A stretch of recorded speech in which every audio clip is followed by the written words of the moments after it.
కడప జిల్లా గొప్పతనము, కడప జిల్లా గొప్పతనము చూసొద్దము రండి. ఓ అయ్యల్లారా అమ్మల్లారా, కడప జిల్లా గొప్పతనము చూసొద్దము రండి. కలియుగ దైవం తిరుమలేశుడు, కలియుగ దైవం తిరుమలేశుడు, మొట్టమొదట వెలసిన గడ్డ కడప గడ్డ. కడప జిల్లా గొప్పతనము చూసొద్దము రండి.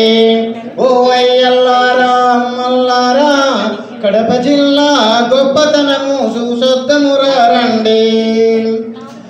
ఏకపత్ని వ్రతుడు అయినా, ఏకపత్ని వ్రతుడు అయినా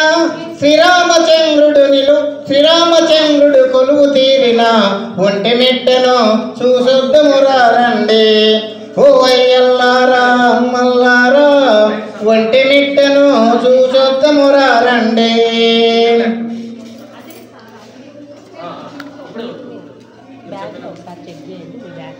ఎన్టీఆర్ స్థాపించిన, ఎన్టీఆర్ నెలకొల్పినటువంటి ధర్మల్ ప్రాజెక్టును చూసొద్దము రండి. ఓ అయ్యల్లారా అమ్మల్లారా, కడప జిల్లా గొప్పతనము చూసొద్దము రండి. రెండు కొండల నడుమ, రెండు కొండల నడుమ ప్రవహిస్తున్నటువంటి, రెండు కొండల నడుమ ప్రవహిస్తున్న పెన్నా నదినే, ఎక్కడుందో పెన్నా నది మనకందరికీ తెలుసు, గండికోట.